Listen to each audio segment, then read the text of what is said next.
All right, all right, all right. Shalom, shalom, and shalom, Sister Deborah, prophetess in the wilderness. And you know what? That's all right with me. Coming again on this platform with another message. And I will say this is a lovely, lovely day in which the Most High Yah has made. And I, Sister Deborah, shall and I will rest therein. Sister Deborah is coming with a message uh, regarding warning. There's really no need to warn in this day and time. I can see that. Not only can I see it, I can feel that. Um, I mean, it's like it's really over. You know, it's no need to warn. You can give a right now word as the Spirit give it unto me. And as far as trying to warn a people, I guess you could say the Most High Yah been doing that since the beginning of time when he told Adam, don't take of the knowledge, the tree of knowledge of good and evil. That was a warning. It was a commandment. It was instructions and directions. Okay. It was consequence. But did it change the fact that he went toward the one tree that he asked him not to? So that's what I mean when I said warnings. It's no need for warning because it's over. It was over before it started because everything took place before the foundation of the world. So therefore, we have to understand that when we can understand that something just totally took place before heaven and earth was created, something threw down. And that's what you see today. That's what you saw yesterday, and that's what you shall see in the days to come. Shalom, shalom in the live chat. So we're going to talk. It's just not going to be Sister Deborah. I would like also your input because I believe I might have gotten a little bit caught up last night. I mean, like late last night, decided, you know how you go to bed and you decide I'm going to relax and I'm going to lay here. But I had to get up, you guys, and I started a live because I was so upset in what I was seeing. And it's a sad thing because I can understand people actually saying that we as a people need to stay out of all the chaos. Because I agree with that. How many times have I spoken it and said, why are we concerned about what they doing over there? It was said it's the synagogue of Satan. Why are we over there in their business? Want me to tell you something that's deep? While they're over there cutting up from the floor, the war, it's on the in which you reside. It's just that you can't see it because you can't feel that thing. And that's one thing about when the Father is giving his um, servants something of a sense of wanting them to take heed. He give them that feeling. Have you all ever had experience a feeling and then something? When all my life since I was a little girl, I always had a feeling, and that feeling always support what I was able to see on down the road or down the line. So even what I was able to prophesy and what I can discern, and all of it had a feeling connected to it. So last night when I was watching uh, Chicago News, I think it was, and they were showing how the Hebrew Israelites were fighting the Palestinians. It blew my mind because I'm like, I didn't believe what I was seeing. That also showed me how I need to stay close to my lane because I've already seen this. I've already seen this. I already seen nation against nation, kingdom against kingdom. I know this is what I'm expecting to happen. But just to have the natural eyes to see it happening right now, not tomorrow, not next week, but right now, that blew my mind. That blew my mind. And I thought about how the tribe of Judah, if y'all really think about back in the biblical days where, the Father brought them out of Egypt, out of Pharaoh's hand, Egypt. And you notice how no matter what the Father did, miracles and signs and wonder, it still couldn't get them people to really believe in him, to really trust in him. And who was the main fault of that? Did y'all ever get it? Who in the live chat can say, well, what was the main fault that took place with the children of Israel? I guess you had several things that was going on, but if you look back at it, you'll realize that the elders never made it out of the wilderness. They died in the wilderness. Why did the old heads die in the wilderness? Because they was always about what was wrong. They wasn't teaching the young how to have and trust and have faith and trust in this mighty right hand that brought us out of Egypt, brought us through the sea, drowned Pharaoh's army, brought all those plagues right before our eyes. See, the elders, all the signs and wonders that came from the mighty hand of the Most High Yah, guess what? The elders never shared that with the young people. They never took heed to all that was taking place. Even when he parted the sea and he drowned Pharaoh's army, even when he brought them across the sea on dry land, water coming from rocks, feeding them with mammon. Nothing that the Father did with his power, with his right hand, changed these people. So what did he do? He let them remain in the wilderness. Well, see, when you hear Sister Deborah pulling on up saying that the Father's got a people inside of a people, and that he is coming for Israel, he is coming for the Israel and the tribe of Judah, but he's coming for the house of Israel that the children are, which is a spiritual house of Israel. He's taking them to a spiritual promised land. And when I say spiritual, not so much as spirit, but his spirit has already set everything up in him. All he's going to do is what he did at the beginning, speak that thing. And the reason why you know it's going to be like a spiritual realm, because in Ezekiel 36, it said it's going to look just like the Garden of Eden. And you know what else? It's going to be a place of holy. Ain't that deep? He said he's going to call the people holy. You see what I'm saying? So we know this is not like the promised land in which we were brought floating with milk and honey. This goes way beyond, because this land is going to have a lot of things, even David. Okay, the dry bones going to pull, he's going to pull up the men for them. I think they're the mighty army. He's going to bring them in by multitude. One off on the mountain. I'm like, Father, well, why are you hollering at the mountain? What the mountain do? He said, no, I'm getting them together, Deborah. I told him I'm bringing them home. And that's what he was doing. He was communicating with the trees and the grass and the mountains. He was telling it, get ready, because I'm bringing them over. This is what I want you to do. So the good thing is about it, he left that for certain servants, his servants, to be able to relay that to people.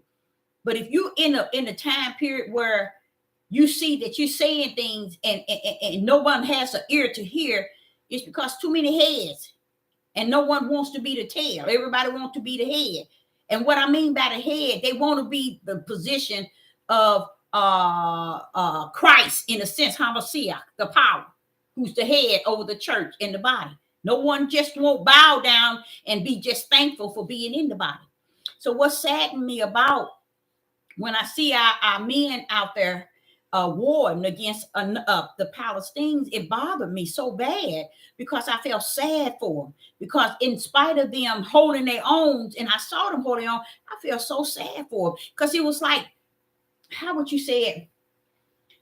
They was going into something they never knew nothing about. It was almost like I felt guilty, as an individual, and I knew I couldn't have done nothing with them. Because just like in the house of Israel that came out of Egypt, and he brought them through the promised land, the elders didn't even waste their time to teach the young.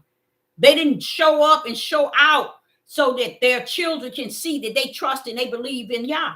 So this is what you see today.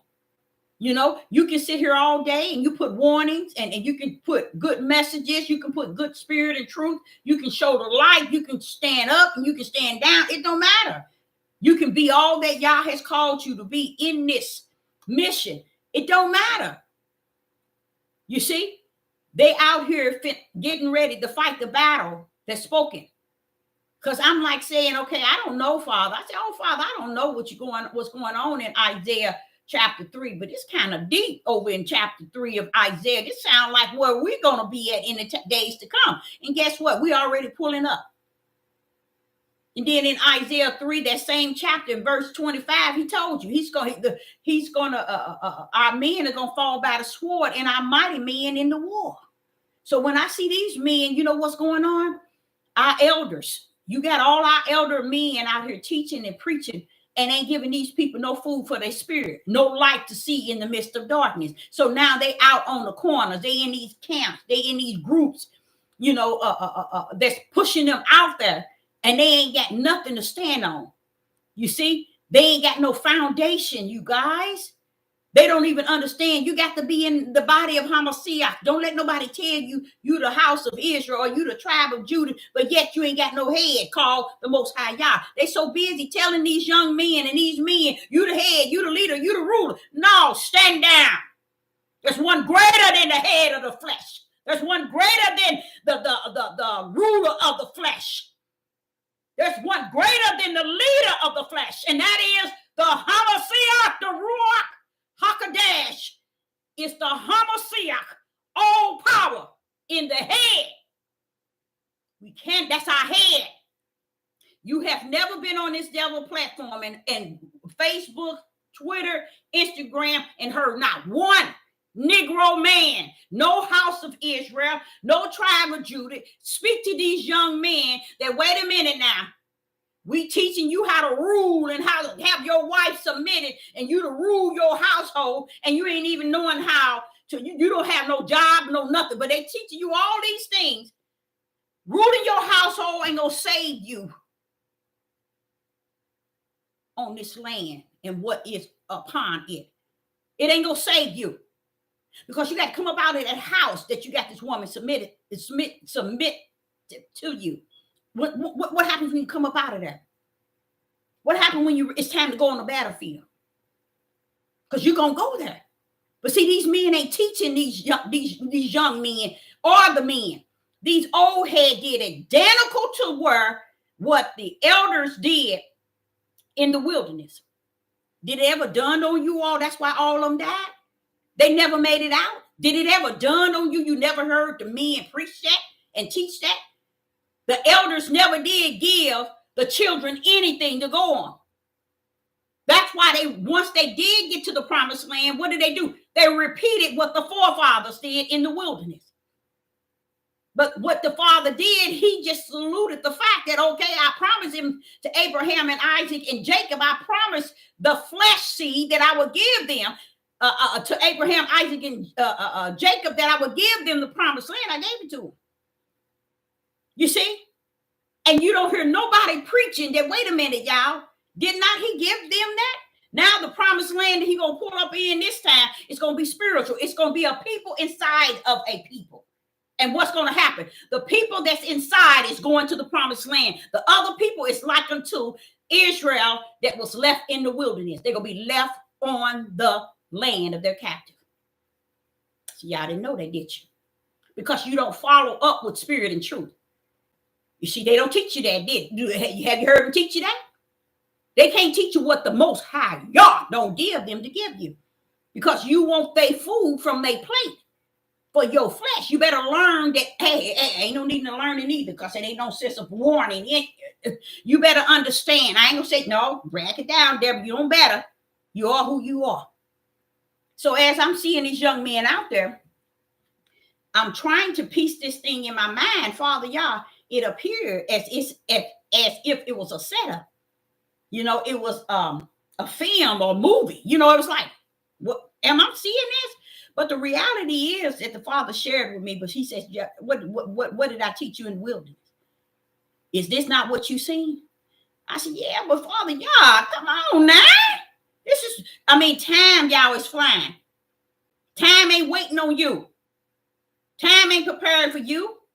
Time ain't sitting there waiting for you to get your A to B together, B to C, C to D. Time is going on by its business to do the what? The will of my Father that's in heaven.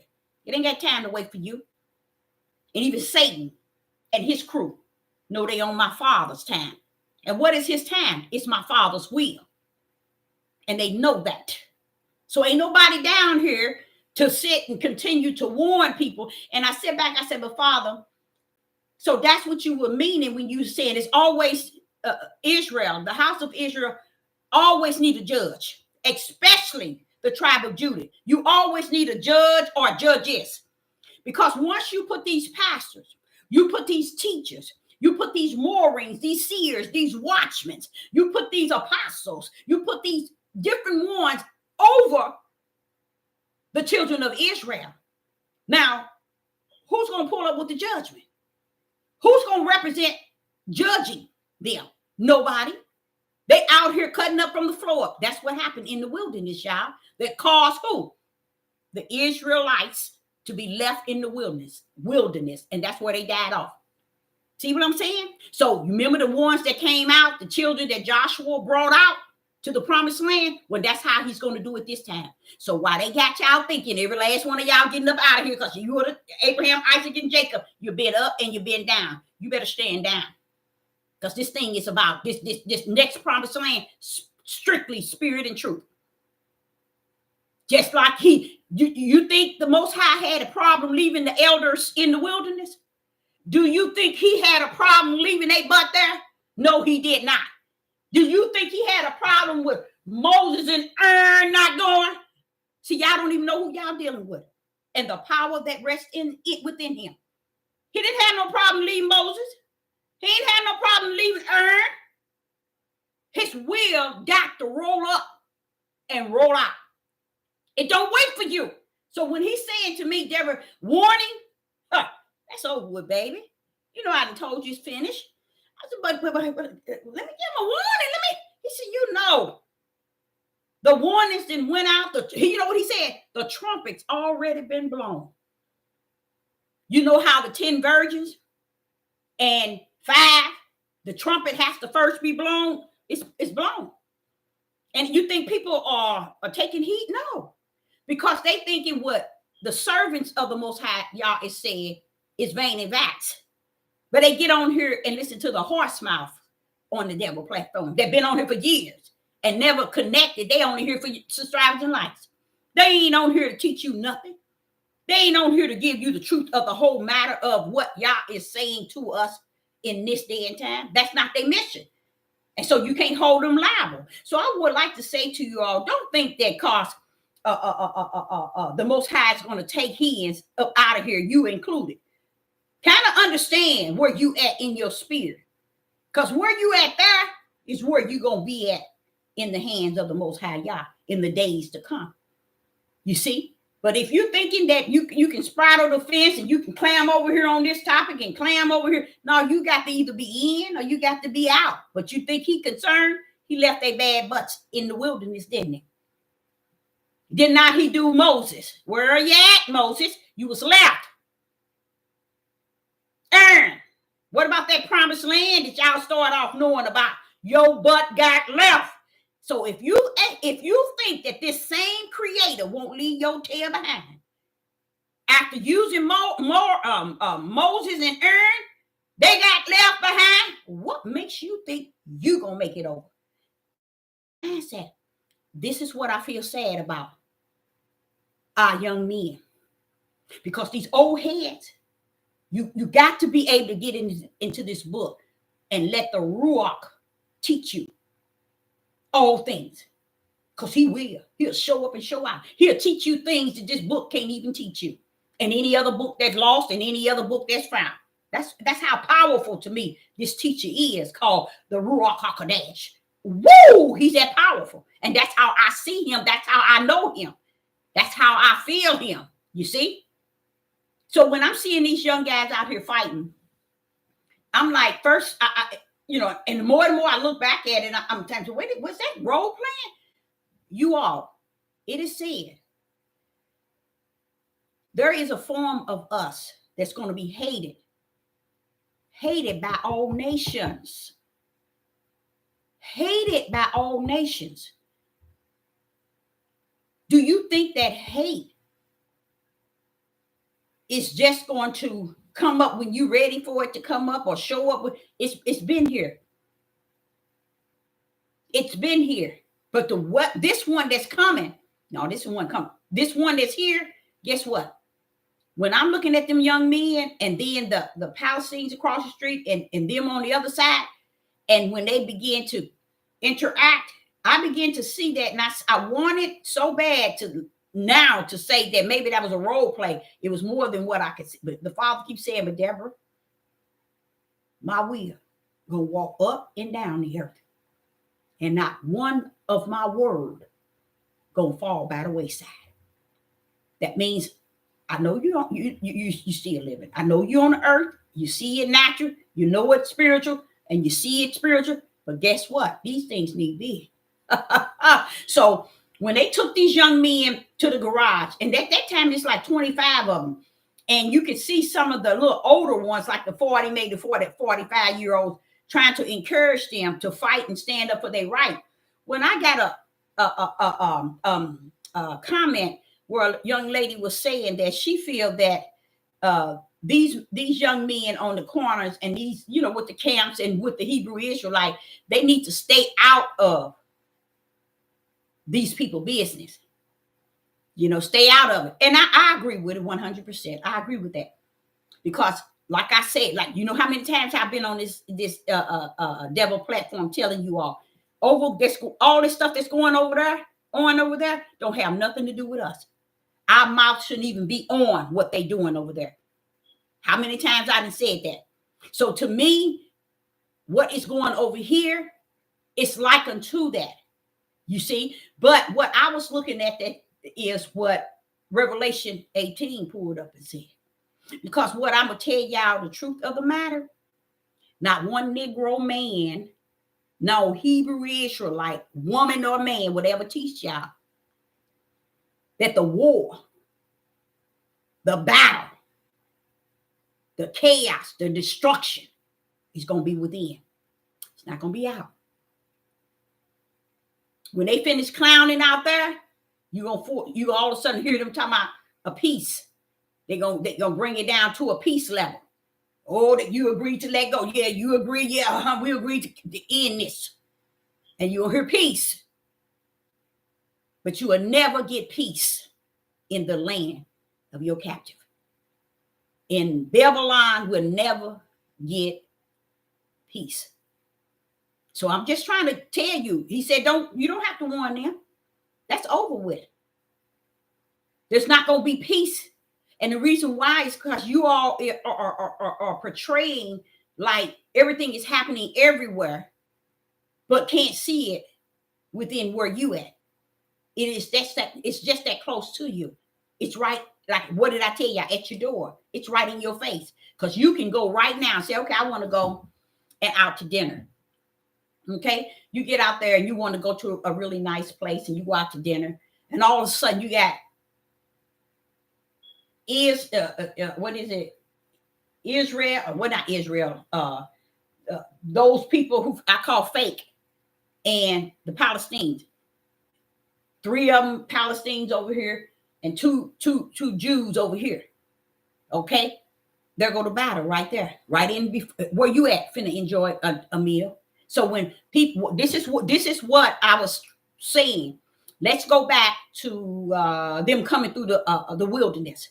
And they end up there in the wilderness. What did they do? They complained. They talked about everything. They wanted an idol god. Oh, we ain't got this. We ain't got this. We want this. We want this. We want another god. We want this. We want this. We want this. All type of sexual things they was doing in the wilderness, undressing, no clothes, just all kind of things. He left their butt right there. You see? All he wanted to offer them was the promised land. He left their bad butts right there. So if you think for 1 minute, your butt ain't going to get left here. And when you get left here, going down, and you going down with them. So I know they ain't teaching people and they ain't speaking this into you all so you all can sit with the Ruach and ask the Ruach the questions. Father, within me, Can you show me what this old hen is saying? Like my mother said, she told the father. She said, I asked the father if he could show me what you were saying. He said, I'm gonna show her. You know what? Want me to tell you what the father did? He said, okay. She done told her twice. Okay. The third time was good enough. Stand back, Deborah. Move out the way. My mother went going to her knees, asking the father to show her what I was saying. Okay, you want to see what you want to see what she was saying? Okay, wake up in the morning. My mother when she prayed, she just felt that the father was going to show her what I had been saying to her for the last 3 months. When she woke up, her car was gone. The same car I've been telling her, let it go. She didn't want to listen. I said, I had to pray that he won't let you lose your life regarding this car. Let it go. When the police said they found it, let it go, mama. You paid cash for it. You're your own. Let it go. Oh, no. Oh, no. After they stole it twice, broad daylight, 3 o'clock in front of her little church and on a busy street. Then they came back again and stole it again out the front of the house the third time. She's sitting here talking about what is she? What was I telling her? Let it go. Oh, she didn't want to do that. Y'all, the Most High gonna tell her something different. He said, let her alone. I'm gonna show her. You want me to tell you what your daughter's saying? My mother woke up that morning. She said that car was gone. She said I was good enough. You doing right. I'd rather that car to be gone than your life. See, a lot of people don't listen to you because they think that, okay, you just, and that's what they did back in the days. It's no different. They didn't listen to Moses. Y'all know that? They didn't listen to Moses. They didn't listen to Aaron. That's what Aaron had a problem with. So what you think that I feel being down here on these devil platforms trying to give you the light and spirit and truth? You think I'm caught up in you getting it or you not getting it? I'm at that point. Now I'm beyond that point where the father said, Deborah, get in that lane. This need thee. Constant reminding me that don't put yourself in that. You tell that thing, you give that thing, you teach that thing, you preach that thing, you back up off that thing. You see what I'm saying? And let it go. And when you see the house of Israel left in the wilderness, you see them left in the wilderness, and they didn't even get to make it to the promised land, but the children was taken over. You see? So if you think for 1 minute your bad butt ain't gonna be left on this earth for the great how would I say it, Babylon falling in a way ain't nothing gonna be existing. People gonna be dead and everything. Well, you're gonna be right in there. How about that? How about that? How about that for a warning? You know why? Because when I look at these young men and they was tested. They were tested. And I heard this one lady say, the father said to her that his fears and his anger, his judgment and his fire is on the earth. And I said to myself, how many times I've been telling these people that in the last 9 months? No, it's been longer than 9 months. But we just feel that, oh no, he ain't gonna do nothing. This me and mine. I run it. Everybody got this head. Their heads are swollen to where they can't see no light and nothing nobody said. So this is why he's saying no more warnings. Ain't no warnings gonna help them. Warning ain't gonna help them, Deborah. Not where they at. Spirit and truth being spoken to them and really don't really need to, because you got your lane. You know how to get over in that lane and stay there, right in between where you belong. But because you still in the race, you got to keep speaking. Noah, when he was building that ark, he had to still go into town and still speak. He couldn't just stand there all that time and just build that ark. No, you get your butt down there and you tell the people it's getting ready to rain. Then you can go back up and do what you got to do. All that time, that poor man kept going down. Y'all, it took years. He kept going down, fixing and getting ready, getting all the animals. Y'all, that was a job. You mean to tell me not one made it in the ark? So do y'all see this sort of creator that you think you can control and you got power over? You's a fool, and you're going to live a fool and die one. You ain't got power over the Most High God. Now one of us do. Nowhere near it. Get your tail under the head, which is Hamashiach. Christ, as the world may say. Sit your tail and submit to his power of who he is. Recognize him to be the head. Not these clowns on this devil platform.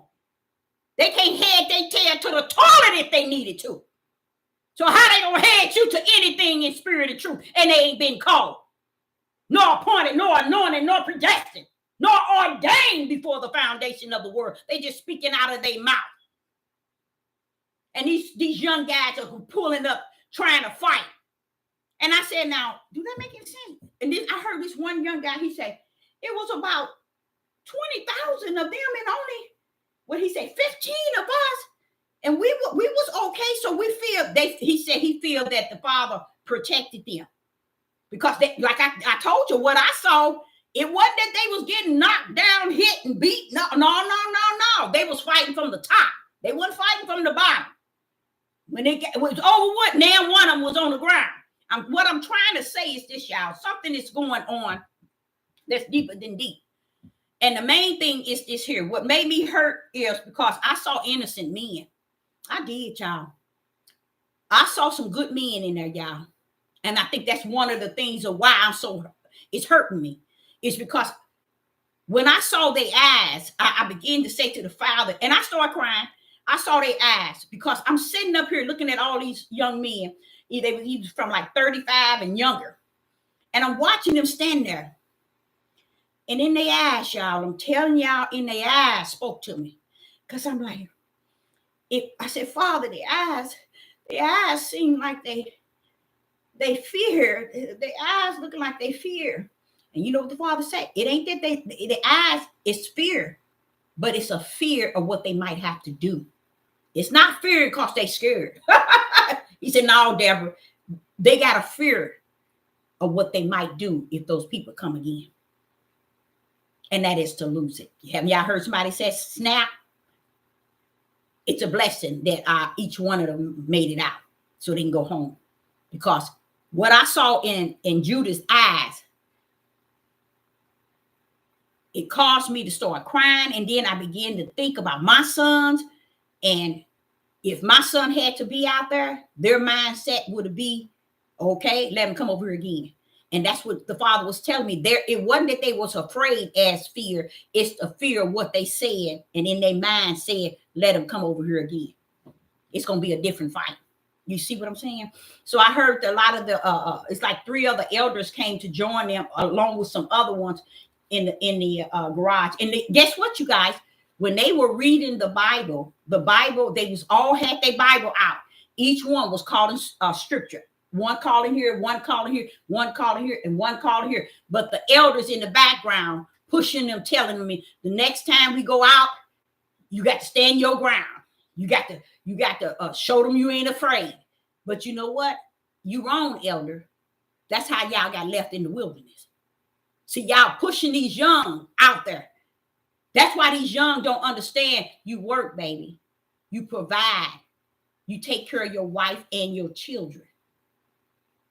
It ain't important that she submit to you. It's that both of you submit to Yah. You see? That's what it's about. That's what you call equally yoked in the eyes of Yah. Not one submitted to the other. Well, where are you submitted to me? That's what it's really about. See, they don't know nothing about that. Because these are the things that they don't teach them.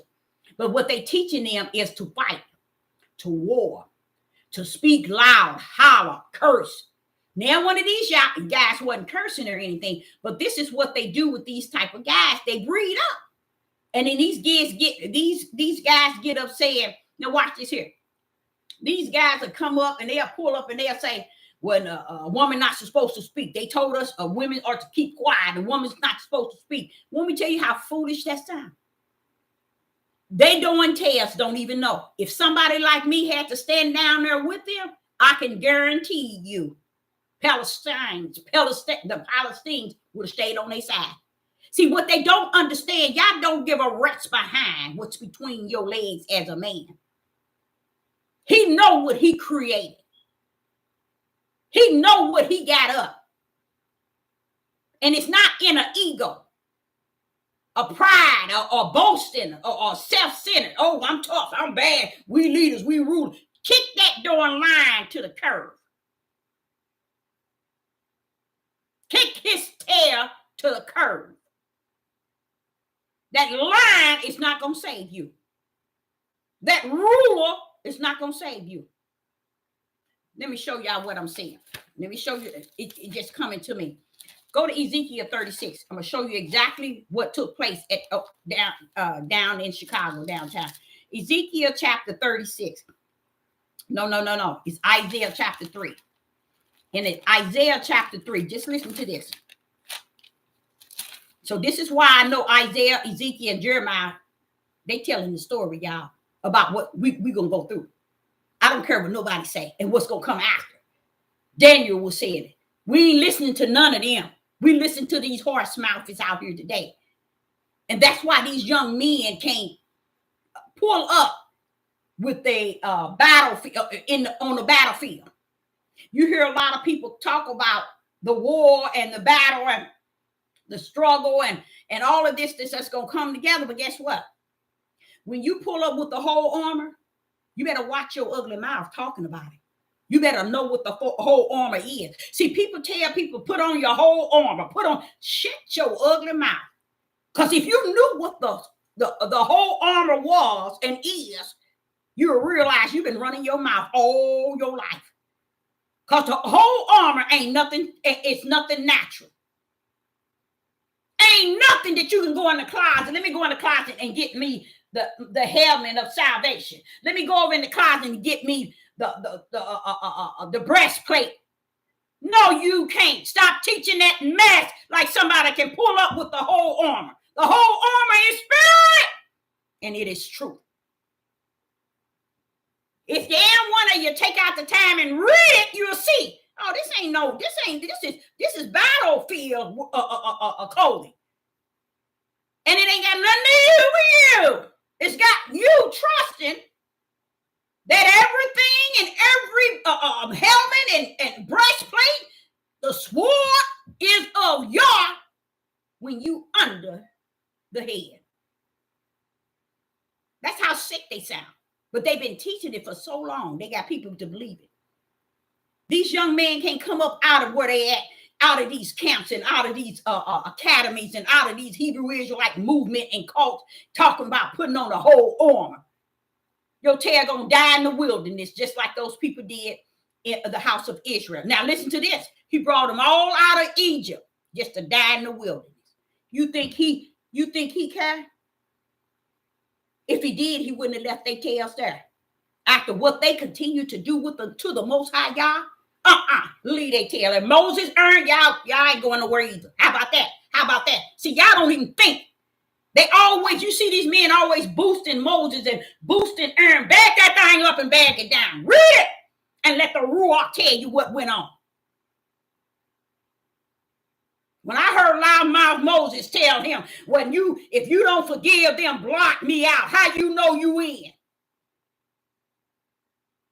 How could Deborah sit and say, if you don't save them and you don't save my children and you don't do this here, take me out of the book. Hey, I wouldn't dare challenge the one that I knew about the right hand. Oh, no, I won't.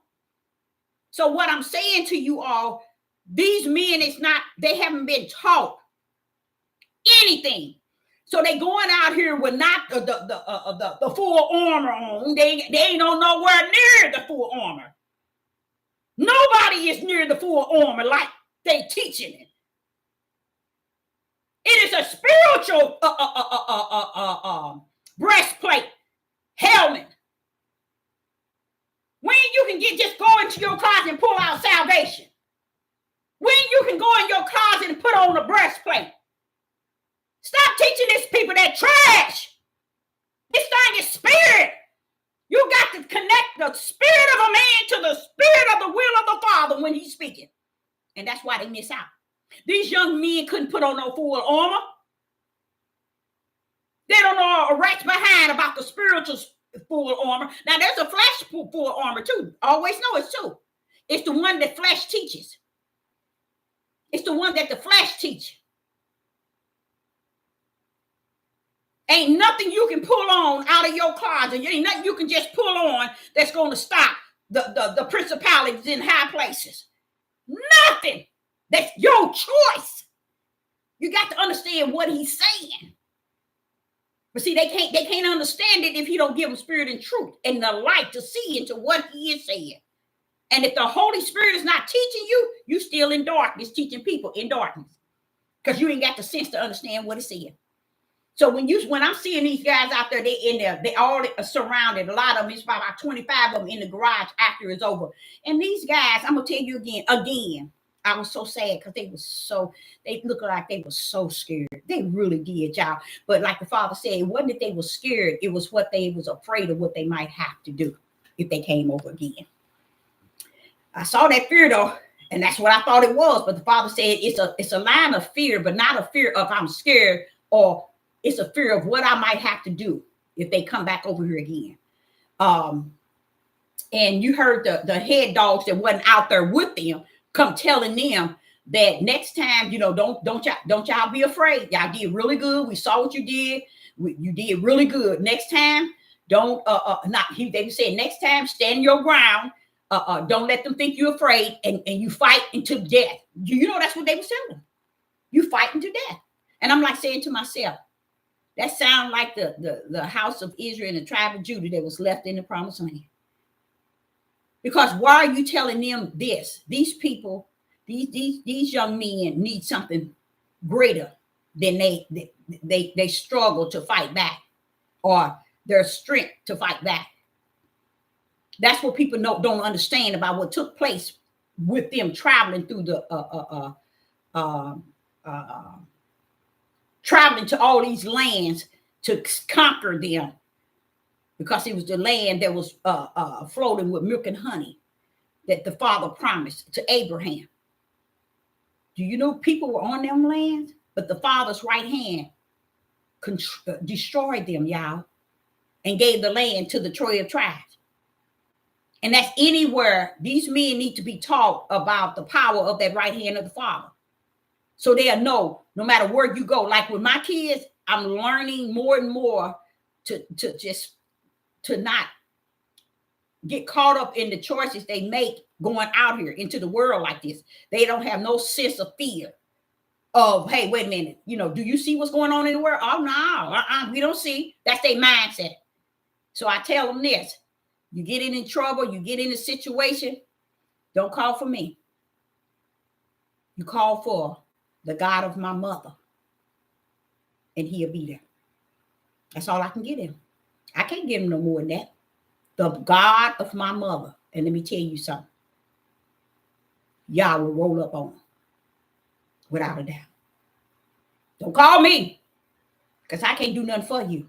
These places y'all going deeper and deeper into darkness. Ain't got no business going over there and doing. You ain't got no business. You doing it. And I was saying to the father today, after I saw these young men, I said, one thing it is, y'all, and I don't know if you all know that, it is very hard for the mother to have 6 children, 4 sons and 2 daughters. And all of them got different spirits, personality. You see what I'm saying? They got these ways that, and I feel that they ways to counteract who I am in y'all. That's how I see it. That's just how I see it. Because to me, you would think they would have some, I don't know, and I could be wrong. You look for these children that you breastfed, that you brought up, you made your whole life about them and what they wanted to do in life and how to support them, how to see till they get to the track field and all this other stuff, football, you just was all that. And they can't even feel you. They can't feel the fact that, I don't want my mother to worry. Let me not go do this. I don't care who she is. I'm going to have me some fun. You see? Not knowing that when your fun can get caught up out there, who's still hurting? See, they don't think that people don't think. They don't look at who's left behind with the pain and the heartache and the sorrow. Now, these young men, they left home to come stand on the corner in the name of some Negro men that call themselves teaching them. Now, like I said, someone in the comments said, that they shouldn't been out there in a sense, with a tease, I would say, the Palestinians. They shouldn't even been out there, period. But I learned also the deepness. I think I was saying it earlier, you guys, and I'm gonna tell y'all something that a lot of y'all don't know. And that's why I said these Negroes are out here telling people women not supposed to speak. They're gonna speak into your life. And your life ain't gonna be worth a dime outside of what they didn't see. Because these men ain't gonna teach you. They ain't gonna give you the truth of the matter. They gonna only give you what they want to give you so you can be in their ace, in their clique, in their game, in their group, in their camp. You see, they're not going to teach you no more than that. It's going to keep you right with them. So therefore, when you know how you're supposed to learn, and then you pull away and go into the highway and byway and do the will of the Father and do the purpose that y'all put in you. These men will never know their purpose. They'll never know their destiny. Outside of, I'm the ruler, I'm the king, I'm the lion, what else? I'm the man of the house. That's all they know. And yeah, that's sad. That is so sad. And I got to get the woman in submissive. That's all these kids know. And I can have many wives. This is all they are teaching them. They're not preparing them for the battle in which they're going to fight. In the battle, they're going to lose. Isaiah chapter 3. Let me show you what it says. Now, Sister Deborah running her mouth. I wasn't planning on pulling up Isaiah chapter 3. But as I'm talking to you, the Spirit is saying, pull them on into Isaiah 3. So I'm going to be obedient to what the Spirit is saying here. And in Isaiah chapter 3 and verse 6, when a man shall take a hold of his brother, of the household of his father, saying, thou have clothes, but thou art, be thou our ruler, and let this reign be under thy hand. Verse 7, in that day shall he swear, saying, I will not be a healer, for in my house is neither bread nor clothes. Make me not a ruler of your people. This showing you how the elders are going to try to get the young men to step out, like I just told y'all. That's what this is talking about. How do you know? Let's bump it up to verse 5. Let's go up to verse 5. In verse 5, let's go up to verse 4. Isaiah chapter 3 and verse 4. And I will give children to be their princes, and the babes shall rule over them. Now watch this here. Verse 5. And the people shall be oppressed, everyone by another, and everyone by his neighbor. The children shall behave himself proudly against the ancient. See, the young people already going to be proudly boasting and thinking they over, and they run and they rule, okay, over the ancient, which is the elders. And then it says, and the base against the honorable.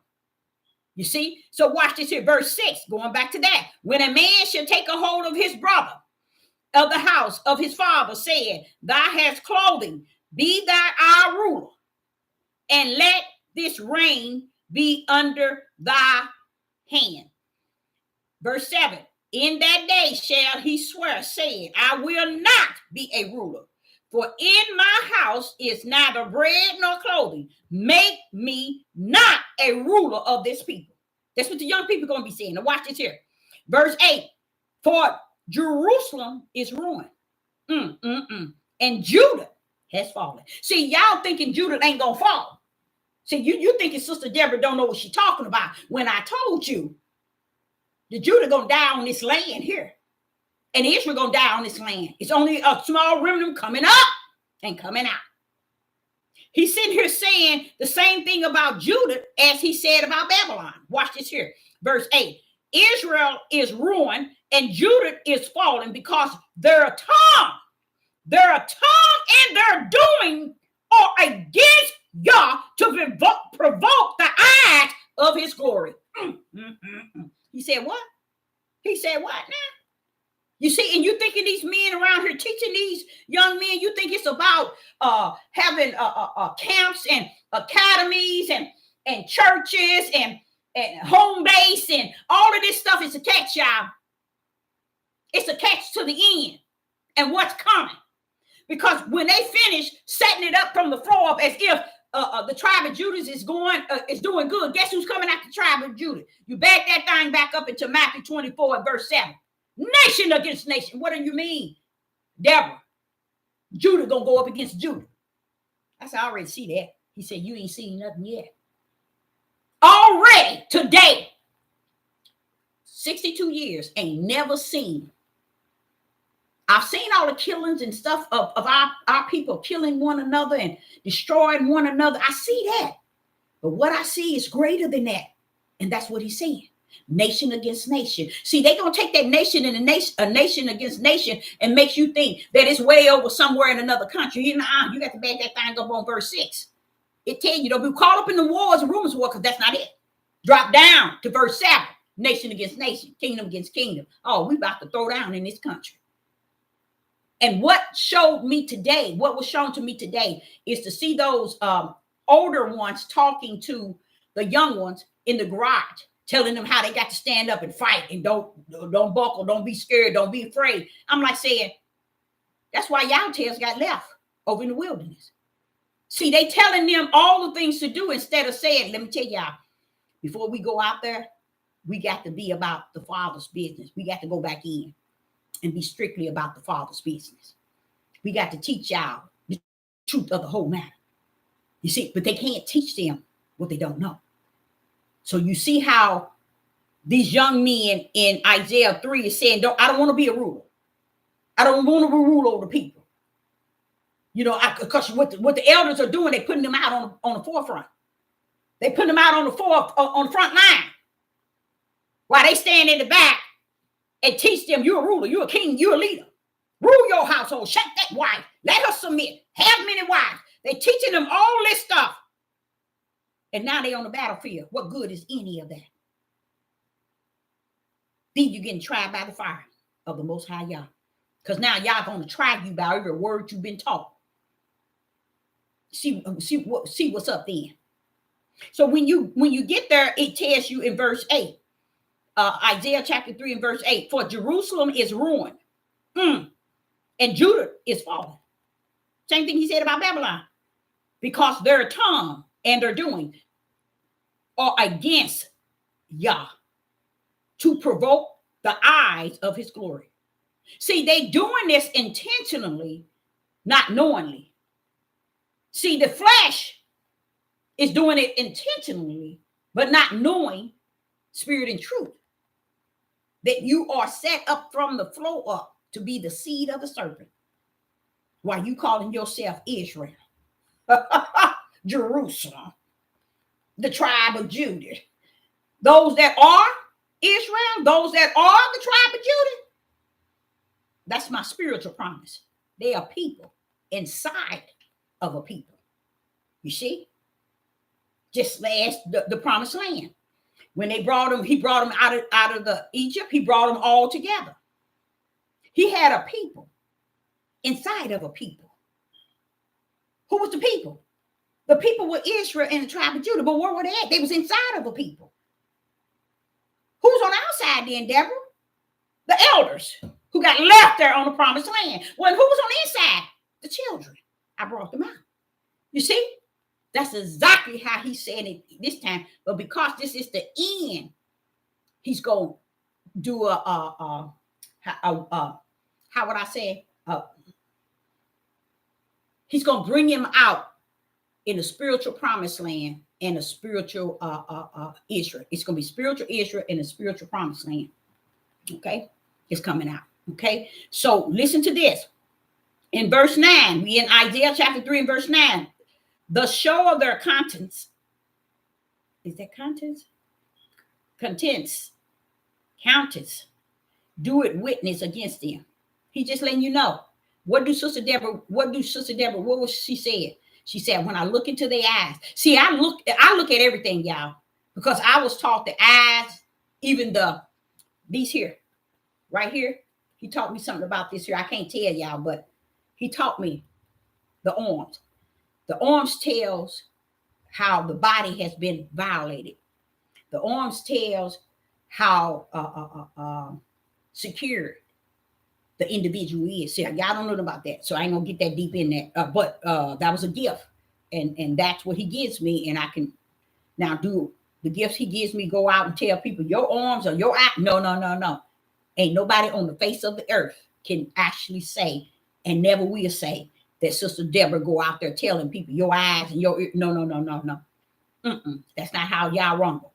Okay, so here in verse 9, he says the show of their countenance do it witness against them, and they declare their sin as Sodom. They don't have no problem with it. And that's another thing I try to tell y'all a year ago. I try to tell you, if you had to pull up with the tribe of Judah here in the United States, you're gonna get about 80% in the closet and out. How about that? How about that? So women, they got y'all all bent up and down, trying to make y'all the worst of the worst, and you this and you that. And yes, we do have women in there and out of there too. But where where a woman didn't mess up her household, the Father said that's been a lie from the beginning. If they could see how they have been treating women since the beginning of time, that's why everybody got a story about how they was molested. And Naaman's story is going to really back up on a woman. They're going to blame her for what she let him do. You see, so you got trillions of people saying this, then why ain't nobody looking into it? Because that's what this world is built up on, wicked and evil.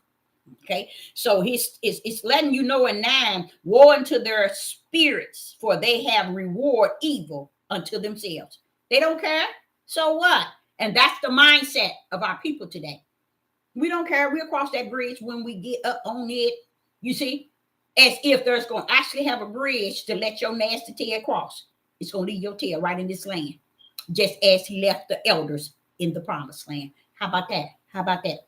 So I say unto you all, our men, our elders, and our women, Sister Deborah, we have failed generations. When someone said that to me 6 months ago, I would say, oh, no, it's just how it is. But we have. To get us to where we're at, we have failed. We sit and hoop and holler, all 400 years is over. What you did within the 400 years you've been here? Why are you so anxious to talk about the 400 years is finished? What did you do and your family do the time you were here? See, nobody can't even justify, clarify, or identify they did anything. The 400 years. Now we 400 plus, and they still hooping about the 400 years. What did you do within the 400 years? You see? I sit back and I just think about, why wouldn't they teach the people? But then, I'm saying this, y'all, in a way that knowing the answer to it. I'm just being stupid, okay? But, I think about that, and when I saw these guys, I really got very emotional because I thought that, okay, here they out there and they finna fight and don't even know really why they fighting. Don't get in between all that, y'all. Because when it all said and done, let me give you a little something.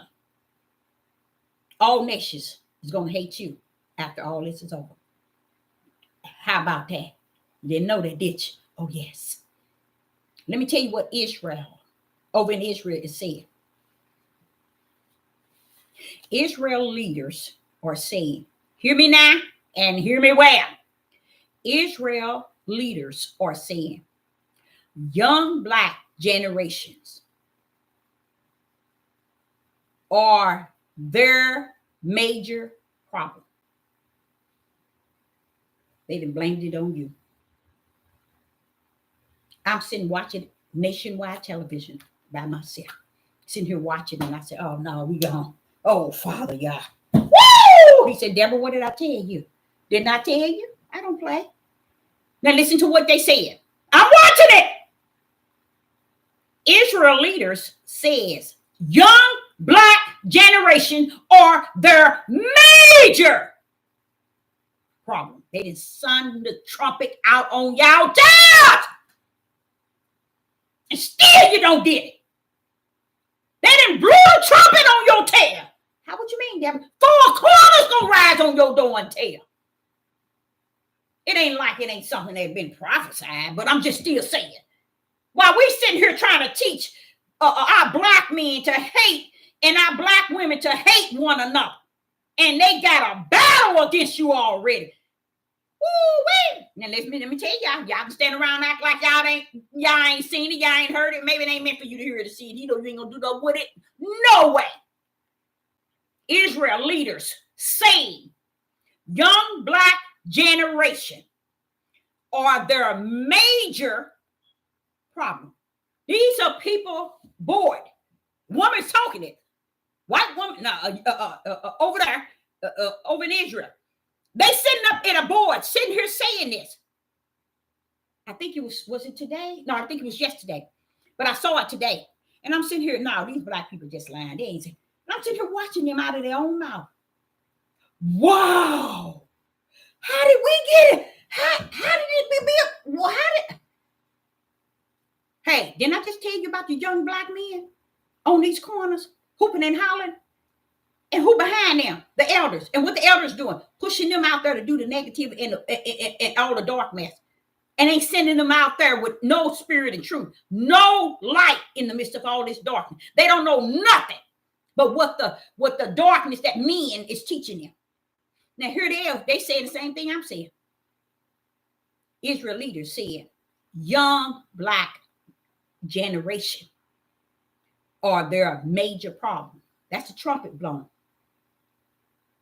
They telling the elites on the 4 corners, we got to do something with these people.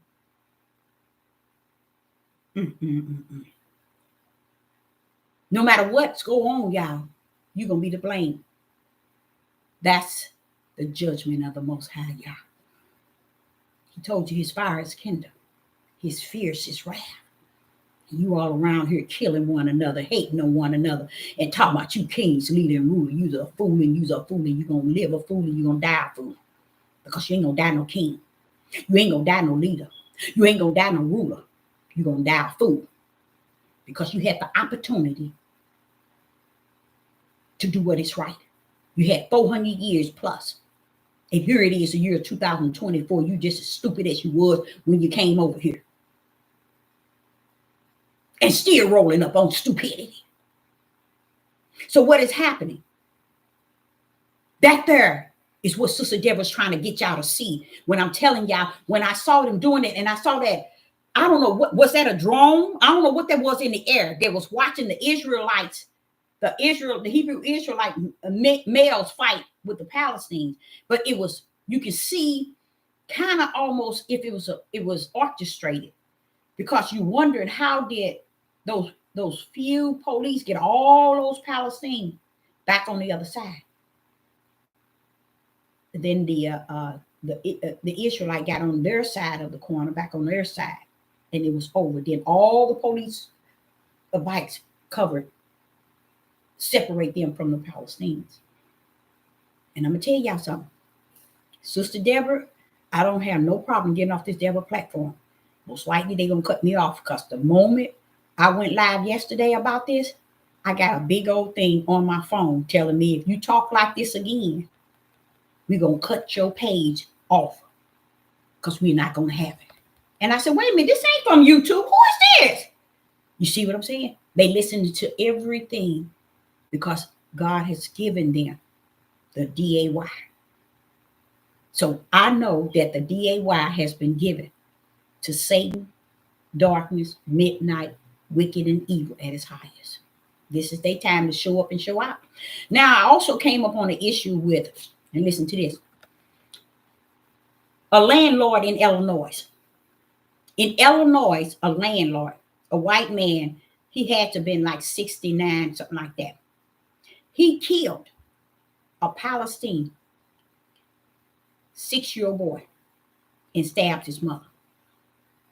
A white man. But when it's all finished, you're going to be the one hated. Now, he just did this today. He's a landlord. He said because he's getting sick of hearing all about Palestinians. So this lady that was renting from him, he decided to go kill her 6-year-old boy and her. The woman lived, but the boy died. So you run your stupid tail over here trying to talk about what's over in them other countries. And don't focus on what's over here. And it ain't that you focus on this type of trash, because Sister Deborah don't bring this type of trash. This ain't the norm. But what I'm trying to tell you all, the war is on the land in which you reside. That's the dangerous war. Kingdom against kingdom and nation against nation. What I learned today is something that Sister Deborah didn't know. You know how I tell you about how people out there killing one another? They're killing their mama, they're killing their wife, they're killing their husband, they're killing their children. But most of and foremost, our men are killing one another and killing their wives and their children and their mothers. You see what I'm saying? You see all this here going on. Okay? These things are going on because something is going on. And for us to stand around and think that, everything is peaceful, everything is, we ain't gonna see it when he hit him. He's gonna come back. It's gonna come and go, and you're gonna be like, I didn't see it coming. Where did it come from? I don't know where it's at. It's gonna hit you from the back because you're not spiritual, rooted under the rock, knowing that the head is Hamashiach. So all this mess that's going on is here, and it's going on. But people find fit to tell you about he say, she say. Oh, they did. Oh, they did. They hurt my feelings. I'm offended. No, wait a minute. Sit your tail down somewhere. You ain't talking about nothing. You clowning. Now, I want to also say something to you all. And I know I'm going to get cut off, so I'm telling you, here we go. I'm finna drop it in. I'm finna drop it. Let me give it to you. Again. Okay, now wait a minute. I'm kind of getting out of here. Okay, let me try it again. There we go. Now, you heard about Maine and the shoot. Okay, y'all heard about that. Have anybody heard about the shooting in Maine? Where this man shot all these people, killed them, and wounded a lot. He was a gun instructor, and he trained people how to use weapons. Have any of you all heard about it? I'm sure you have. Now listen to what I'm saying. Listen to what Sister Deborah's saying. When I saw this man, the first time they took the first picture of him, I'm looking at him and I'm like, boy, he carrying that powerful weapon. But when I learned that he was an instructor and he was a trainer and he had been in the military, guess what I found out? I began to see it maybe outside of the natural. And when I went to try to make sense of it, and they wasn't giving you information to make sense, I began to say mind control. According for that man to do what he did, he had to be an expert first and foremost. Secondary, he killed just about everything he hit. Secondary, he really didn't have any reason to back it up nor back it down. Mind control. Mind control. This is another head power they have. So I want to share this with you all. When you're out here and you seeing all these things like something like that, or not just that alone, but other things like, or just overwhelmed, you got to think the power of this mind control has hit the earth. Full mind control. Because and how do they hide it? The moment they told you all his military, he's training, he worked in training people to use weapon. He knew how to use weapon. He's been doing it for years. And guess what? The shield to hide. All but he was in the mental hospital 2 weeks prior. Okay, let's take that. Let's take that and run with it. Okay, let's say he was mental. Who let him out after 2 weeks or 1 week in a mental hospital? And when you let him out, you had full control of his mind already. How your life been now? You see what I'm saying? So when they telling on themselves to kind of cover him up, oh, when okay, he ain't nobody. He was in a mental hospital.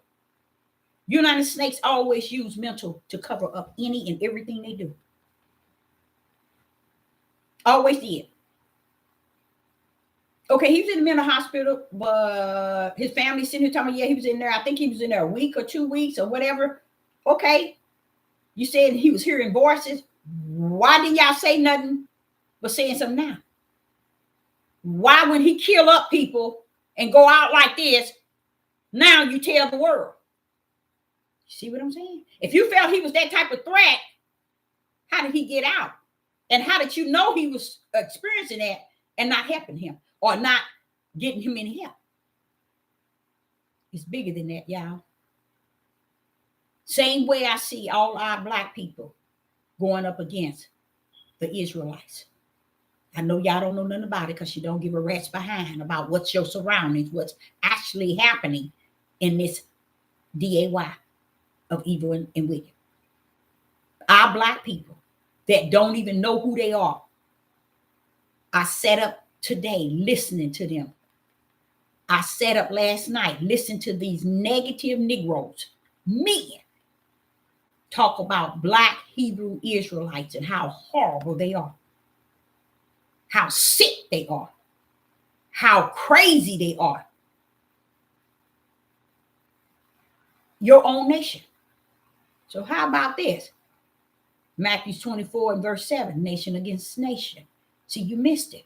So when 2 days ago, when Sister Deborah was talking about if they took 100% of the tribe of Judah, you subject to get 10 that knows who they are as a people. The other 90, they don't know nothing about it and don't care. And they will go up against the 10 that knows who they are. And that's what they're doing.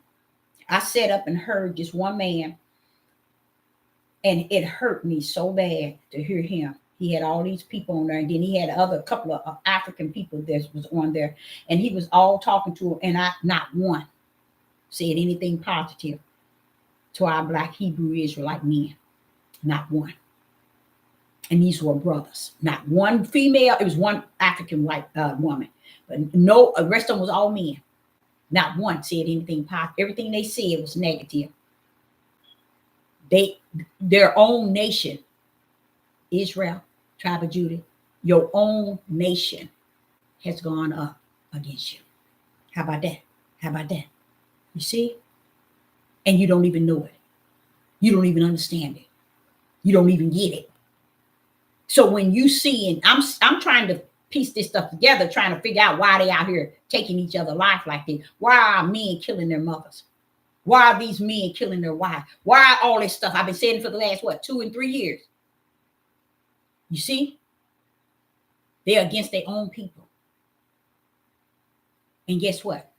The heathens knows that we are against each other. Here it is over in Israel already said that our Black men, as if they are the greatest threat. The Bible has been fulfilled.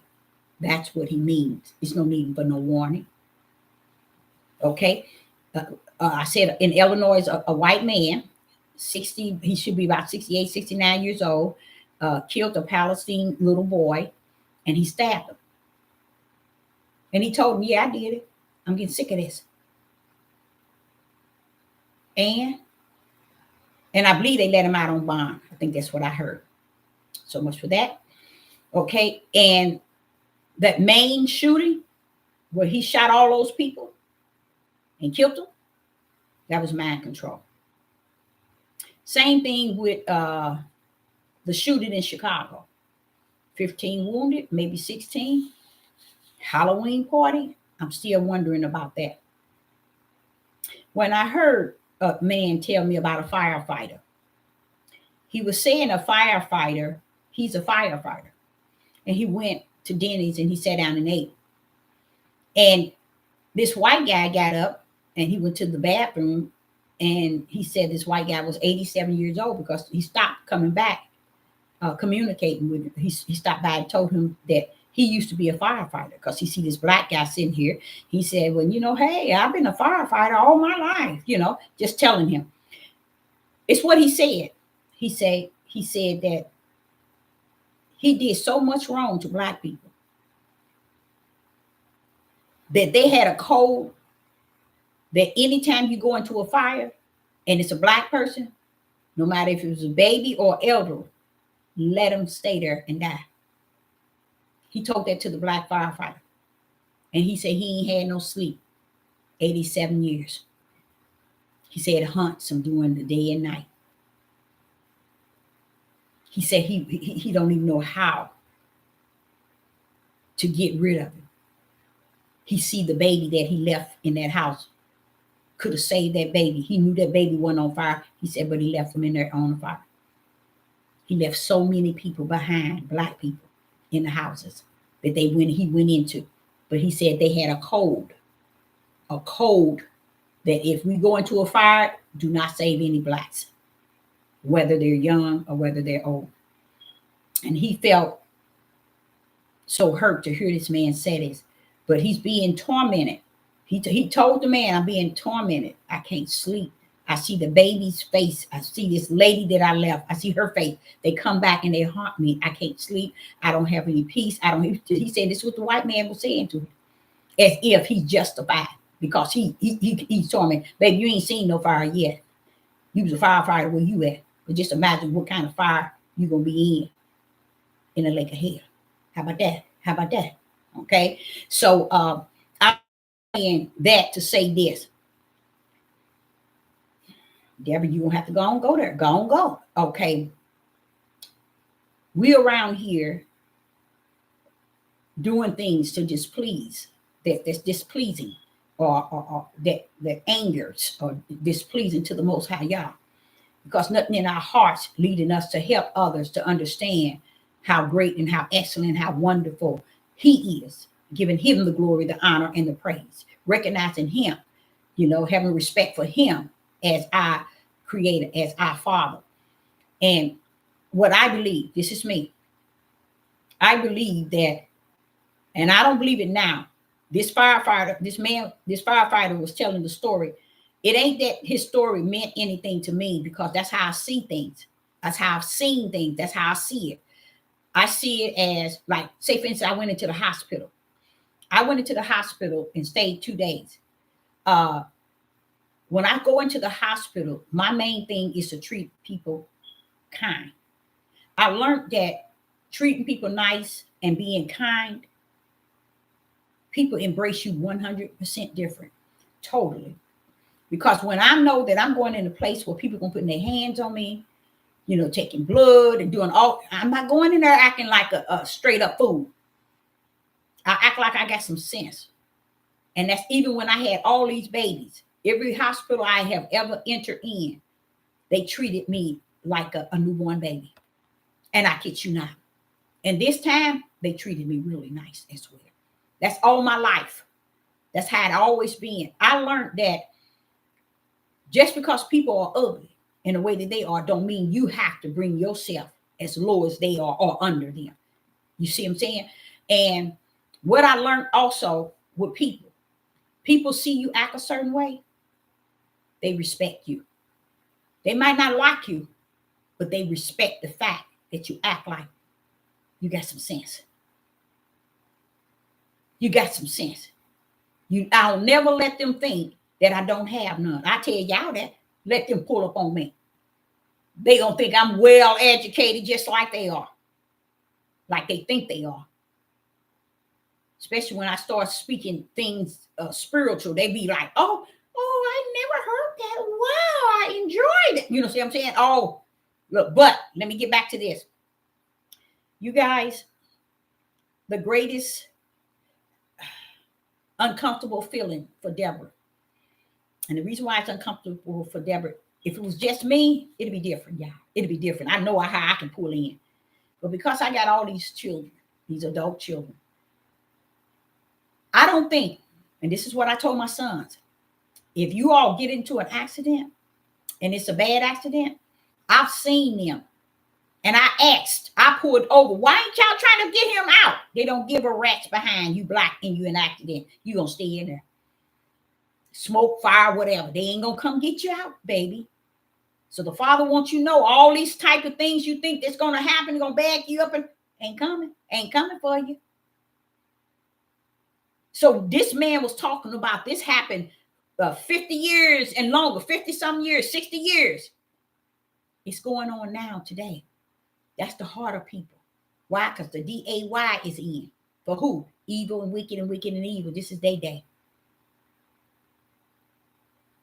I've seen on the highway last year, and I happened twice. And I told my kids, why is it they don't help them? Why is because I thought if my kids were out there, I would want them to go try to help them in an accident. Not now. They don't help you. And something else they said. They learning that a lot of them are dying in the ambulance. And they didn't locked a couple of them up for it, y'all, in this United States for killing people, black people in the ambulance. You go into a hospital. I'm trying to show you how bad it's going to really get. Now, I ain't going to say it's going to get that way. It's already like that. Listen to this man says 50 something, 60 years almost. That's what him and the firefighters had a code that anytime somebody black, leave them in there, whether they're young or elderly, let them burn. They've been doing that job. And now, because of what day we are in, and we are in time of lawlessness, these are the sort of things we're going to be facing, going to be coming up on us. So you see why it's important to have spirit and truth with the light. You see, it is important. No one never know if they have an accident or if they have to go to the hospital, if they have to go to a dentist to get your tooth pulled. Just imagine how everybody has the ability to change your life. You got to have something greater than what they have. They on the outside. You got to have something on the inside. Say you better back your tail up. And I mean that. And if you think for 1 minute that you don't need he that is greater, that's on you. You stand your stupid tails out there thinking you got it from A to Z. Just like I told my kids, don't call me. You better call the God of your mother. And he'll be there.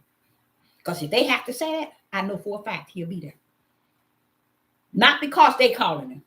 It's because I told them. He that I know, he'll come. So you call.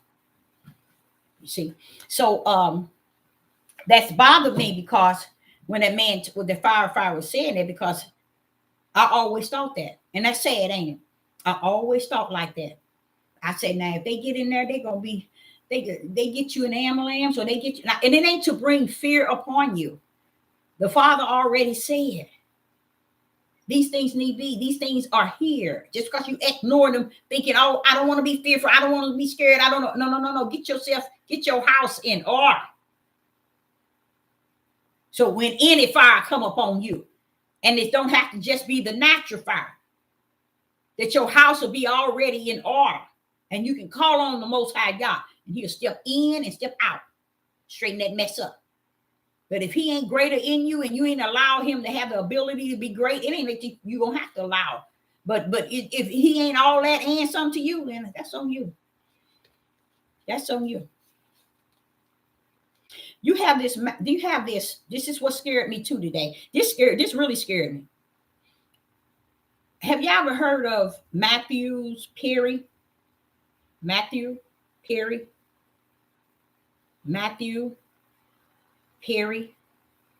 He was an actor who passed away. I think he was something like 54. I don't know the age. I saw something today. They showed a clip of him. Now, he wasn't all that, and, but he died. Do anyone know how he died?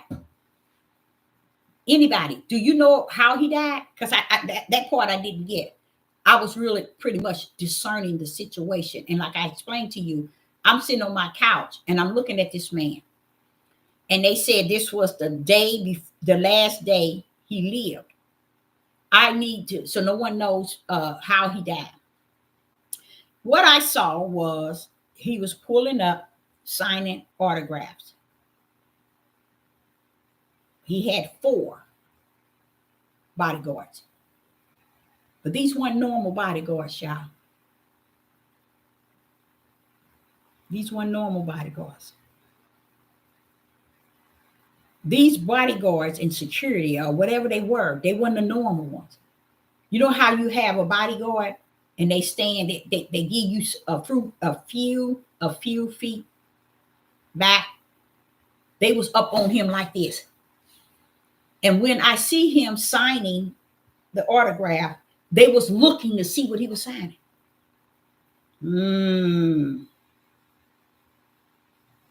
I didn't like that. I didn't like what I was seeing.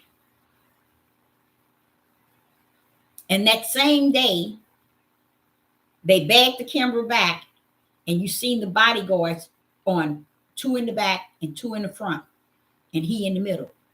They had suits on. Y'all think this world is a game. Things are going on right before our eyes, and we taking this stuff too lightly. And the reason why I say we taking it too lightly, I'm a prophetess in the wilderness. I feel this thing. And what gives me the ability to speak?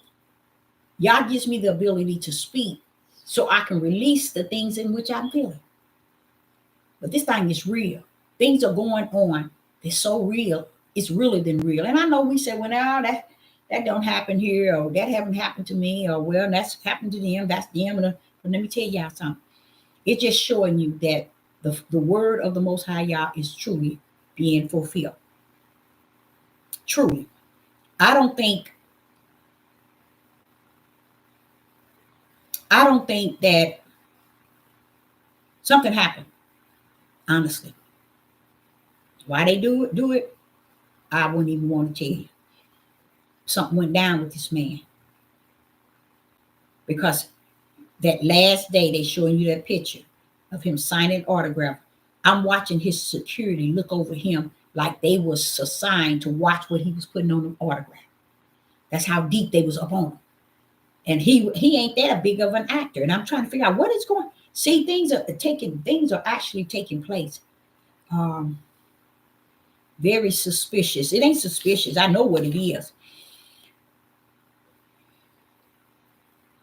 Okay, now who do you all think that this next one is? Who do you all think going to pull up and say peace, peace? And what country or what direction you think it's coming from? It got to. It has to. Somebody got to pull up and say peace, peace. Too much is going on. Who's going to be that one? Who do you think is going to be that one? Oh, yeah, because he's 54 and he didn't look the day before he died. You should see what he looked like. You wonder, well, what made him die? How did he die? But when you have to see it. And I guess that's another kind of heavy thing about me is I can just see behind scene. You see what I'm saying? And the security that they had, they would have never known a little hen like me was at home can see what they doing. You see what I'm saying? And see that this thing, something went wrong here. You see? And it's not something Sister Deborah normally talk about.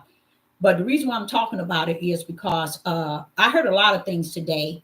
When I heard the brothers say what they were saying about the Hebrews, I thought that was really sad. And it brought sadness to the point where this thing is real, ain't it, Father? Father Yah, this thing is real, ain't it? Yes, it is, Deborah. Don't ever estimate that it ain't. It is real. This stuff is going on. It's real. And to know that many of us Negroes here in the United States are against us as people who say we are Israelites in the tribe of Judah. They're against us, our own people. And this is something we so do you see how important it would have been had we had judges and judge in the midst of us as a people? Oh no, we want Al Sharpton. Oh, we want Jesse Jackson. We want Malcolm X and Martin Luther King to come back. Even them themselves sold out on us somewhat. You see? I know we see them as something. There's nothing wrong with seeing them. See them only for what they brought to the table. Don't see them no more than that.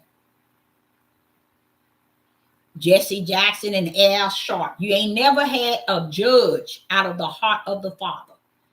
You have them, but the people don't listen to the judge and the judges. They're more so offended and afraid for them to speak or to say anything. They can't handle it. Okay? Because if there were a judge and judges, the words would be put out, and the Father would make sure that it hit everywhere he landed, everywhere he shoot it to. And don't think it does not. It does. It does. But people don't understand. It don't matter. It didn't matter to, let me show y'all. Let me show y'all some. Watch this here. It didn't matter to the Most High that Aaron and Moses didn't make it to the promised land. It didn't matter that the house of Israel and the tribe of Judah elders was left in the wilderness. It didn't matter. See, this is what I'm saying. See, we thinking, wait a minute, hold up. Now, where you going with that, Deborah? I'm just trying to show you. You don't know him like that, but that's who he is. He's just not like, we think he is just like a man. His way he thinks, the way he conducts himself, the way his power rumble. Oh, he like a man. Oh, no. You've been up and you've been down. You got it all wrong. He left Moses' bad tail out of the promised land. He left Aaron. He took the kids out. So if you're thinking that you're going somewhere, keep thinking that. And ain't out here telling nobody anything about the light, nor the things which are spirit and truth. Because with spirit and truth is he that walks in you that's greater than you.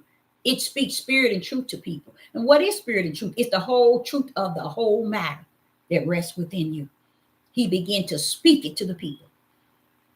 Like these young men on camps and out here, that is exactly what Isaiah 3 was saying. The elders are going to put their tails out here. And that's where you see. If you go on YouTube, you see these young men all on the camp. They're getting younger and younger and younger because these old heads put their tails out here. Teaching them lies and putting their tails out here. But if we're in a day and time where nobody won't anything truth, no way. But it's just the ideal. You putting them on the front line while you lying on the back scene. GOCC is like that. He's behind the scene lying and collecting money day and night, night and day. And he putting a lot of all this stuff. Did you know that? Y'all did not know this. Watch this. The Father never intend. Let's use Yeshua for instance. He never intend for, let's say, a camp to get a camp. And they got all the guys and groups with them, their family and everything. And say, for instance, they got 200 members of males. They say men only, but they got families too. They got 200 members, okay? The whole idea, you all, of them having anything that represent the Most High Yah. Say, for instance, you bent out on Christians. Christian this, Christian that. They this and they that, they this and they that. You worse than they are and don't even know it. That's one thing I never understand. Father, how is it they can say something? They worse than the Christian. Now watch this here. So these 200 men that has joined this camp, they got all of them got families and children. Okay, the whole idea is the head, the elders are to teach the men how to be men first and foremost. You see what I'm saying? How to bring to the household, how to build a household. But first and foremost, who is the head of their life? You see what I'm saying? Or is Yah the head of your life? No matter what you do, if you have a problem here, you have a problem here, go to him. You want to do something, son? You want to do this? You want to do that? Check with the Father. Teach them the route, which is spiritual, to the Father. Then teach them the route of who they're supposed to be as men. And then teach them the route of who they're supposed to be as leaders, as a husband, as a father in his household. But now you scooting everything around, telling these men they leaders, they rulers, they kings, and they all this and that. And now one of them can tell you, where's the power of Yah at? Now one of them can tell you, where's the power of Yah? In all the books that sloths, all the books that's found, Enoch, the last one of them, Torah, pull up with the right hand of the Father. Where is he at? Where can he be found? They couldn't even tell you. You see? That's spirit and truth. It's impossible for you to be under the body of the power if you don't know who the power is. I ain't talking about who you was taught. I'm talking about spirit and truth. And you don't have no light to lead these guys. So let's check out Yeshua. Okay, Yeshua pulling on up. He pulling on in. He said, now tell him, Deborah. Now here goes Yeshua. I got 12 disciples. Follow me. All that thou hast given me, I have not lost one. He's telling this to the Most High, Yah. All that thou hast given me, I have not lost one. Father, that which thou hast given me, I have given unto thee, them. He's telling the Father, everything you taught me and have given me, I have given it untaught them. You see what I'm saying? He was coming from heaven, y'all. These elders ain't teaching these young men how to come from the realm of the heaven. They're telling him the realm of the earth, the ground, the flesh. They ain't telling them the realm from the heaven, from the kingdom. They telling them the earthly, worldly way. Yeshua's whole walk mimicked him having 12 disciples, and even though the one that he had was a betrayer. But he said, all that thou hast given me, I ain't lost nothing. And what thou hast given me, I have given it unto them. In a sense, I've taught everything you have taught me unto them. That's the way our men work to teach our young men. Our young men ain't got nothing. All they got, we are leaders, rulers, kings, and lions. We are the head of our household. We got to get our wives submissive. We can have many wives. That's all they learn. Nothing spirit and truth. And they ain't carrying around the light with them so they can see in darkness. So when the is that Muslim, Farrakhan them? Is that's Muslim, right? And when them young men pull up, and they begin to talk, and they pull up, they number one thing they say. This is, I'm talking to it was 3 of them all together that I've listened to. Number one thing, spirit. And I'm saying, wait a minute, hold up. They all up in the wilderness with me. What do they know about that? See, that's the key. That's the key, y'all. These men can't teach these young men that. See, they didn't know what was that? Revelation 10. He was telling the angel, hold up. The time is now when the mystery is finished. They're going to have to go to my prophet for the mystery. My servant, the prophet. Oh, they don't like that. No, you ain't. So therefore, a lot of times, the one you telling to keep quiet is holding the key to the kingdom. The one you said shut the mouth is carrying the lamp. Have the gifts. You see, is the servant of the Most High Yah. You see, and they destroy everything Yah bring down, and they make it like to a man. They design it and orchestrated it a way that nobody can tell them nothing. Nobody can tell us what to do. Nobody can say nothing. Whenever it gets as bad as it is, where people feel that it's impossible and they refuse to accept anything that heaven has sent down to the body, to assist the body in what he has to say right now. Now, what Yah has to say right now will not change what he already said. How about that? How about that? It's just fulfilling it.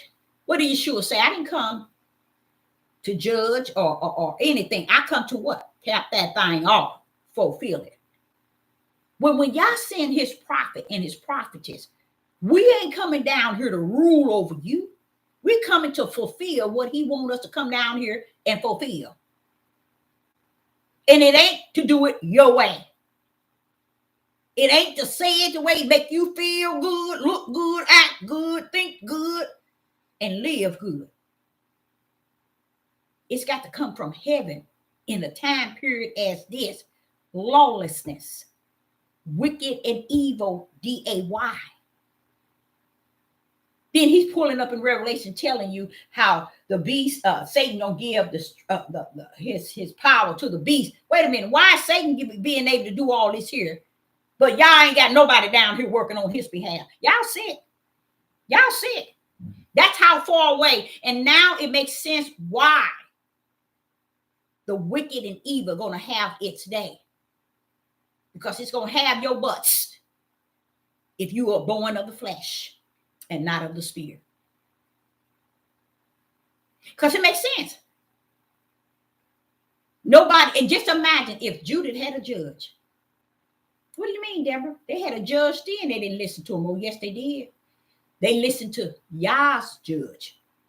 Even though they had their own mindset, but they listened to Yah's judge. But when they were killed and they died, like Joshua and the elders, they said, it is said that Israel and tribe of Judah went crazy evil.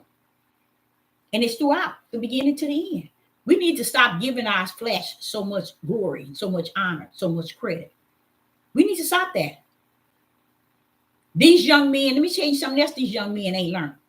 These elders, they don't give a rat's behind about these young black men in the house of Israel, nor the tribe of Judah. Let's talk about the tribe of Judah. They don't give a rat's behind. Because they should have taught them the things of the spirit first and foremost. They should have taught them, well, okay, what happened to us? Bro, let me tell you. Son, let me tell you. This is what's going down. See, back in the days when he brought us out of Egypt, our tails got left over in the wilderness. See, they ain't going to tell you that. That same mindset that was in the wilderness is right now leading these young men that think they are the Hebrew Israelite and they awaken to something and realize, baby, ain't nothing is greater for you to wake up to but spirit and truth, which is the Most High Yah. All this trash awaken, you ain't awake. You awaken to stupidity. Because the truth be told, the true awakening is when you wake up to spirit and truth. And you hear spirit speaking to you from the inside out. It's leading you, it's guiding you, it's protecting you. It's teaching you all things. It's showing you things to come. It's bringing things back to your remembrance. To where man can't come in to do anything because the Ruach have his place in you, teaching you. You ain't going to have to find the lost book, the found book, Enoch or Torah. You ain't going to have to do anything because greater is he that is in you. Guess what? Than he that's in any book on the earth and anything else. He's greater. So if he thought that you can find all the lost books, all the books they took out, all the books they added, King James 16, King James 17, 18, 19, if the Most High Yah thought for one split of a second that anything on the earth can be developed with truth, let me tell you, he either would have left Yeshua here or he'd have to come down himself. But he said, hold up, Deborah, tell him, I come, but I'm coming in there. Oh, I ain't coming like I did in the old days. I want to abide in them to take them up out of here.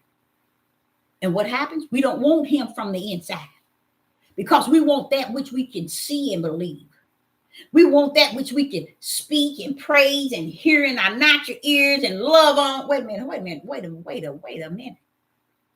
Well, we want our same idol God that they wanted in the wilderness. You see? The reason why these people, and I used to always tell people, I don't think there's lost generation because of another generation, but now it makes sense to me. Because all he had to do, he said, now Deborah begged back up in the wilderness. Didn't I leave their tail there? I said, oh, Father, y'all. Tails left, didn't they? You see what I'm saying? So if it happened then, what do you think about to happen now? You really believe Babylon gonna fall and it's not gonna fall on you? Come on now. You really believe Babylon gonna fall and it's not gonna fall on you? Let me tell you a little bit something. It already fell on you. How many lost their homes? You see what I'm saying? Babylon already fallen. It fell way back. It's just still falling. It gets worse and worse. And now the Most High is pulled back. He's turned around and told Satan, okay, pull up. It's your time. Satan said, oh, it's on now. It's my day you created for me. It's on. He's out here cutting up from the floor and using all the ones that's running around here saying, I'm awake and we the people.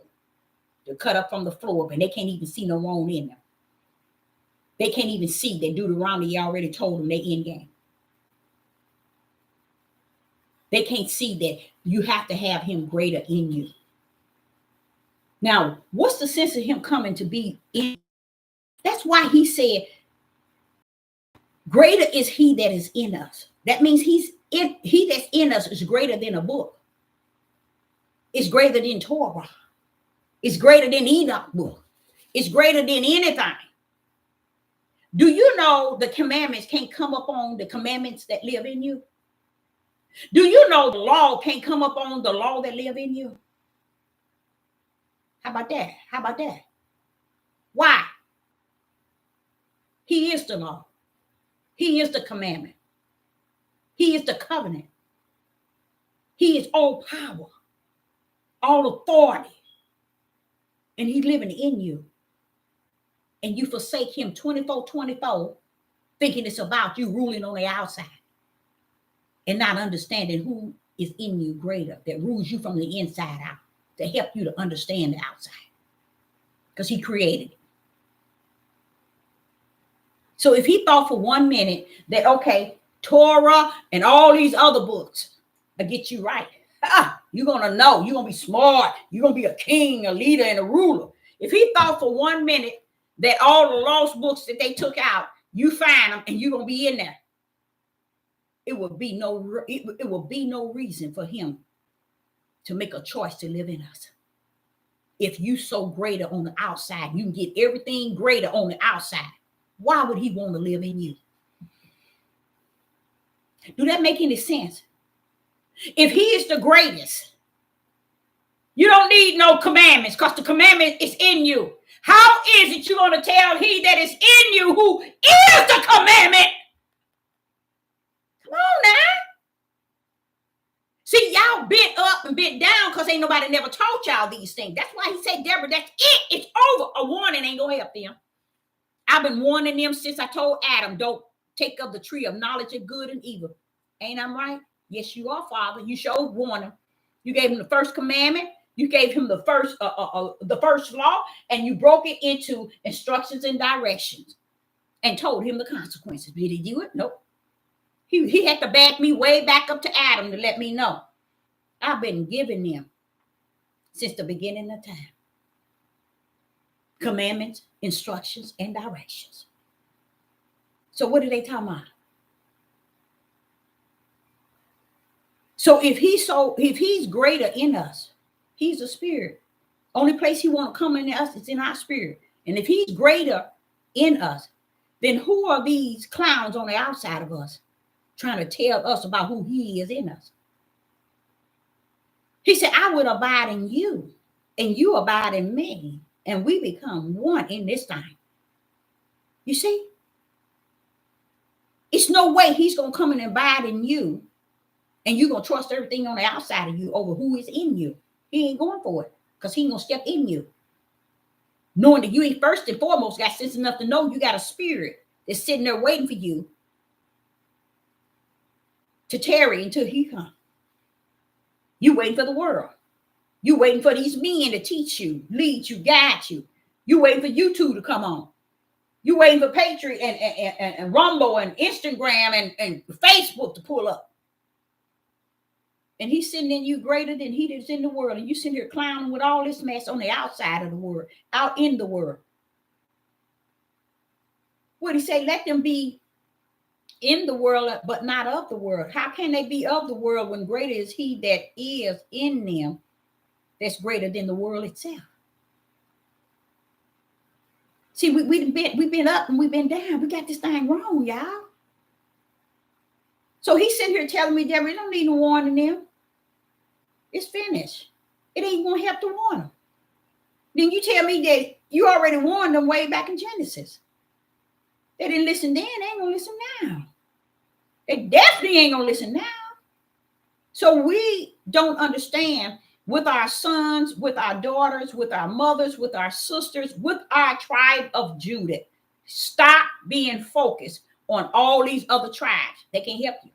They can't heal you. They can't deliver you. They can't do nothing for you. Furthermore, you're going to find out something about the house of Israel. Okay? You're going to find out that I was a very young girl when this happened. I used to go around asking people, if this world, we had a war, where would all the races here in different nationalities, what side would they be on? And guess what? I always saw the black standing aside by themselves. I always saw it like that, even as a young girl. I don't know why I used to ask people, do you think that the other races would come on our side? Even the Indians that's blacker than black, they wouldn't come. Nobody would come on the side of Judah. No, sir. No, ma'am. So what has to happen is there's a lot of things that's going to take place. Isaiah chapter 3 and verse 25. And it reads, let me show you that again.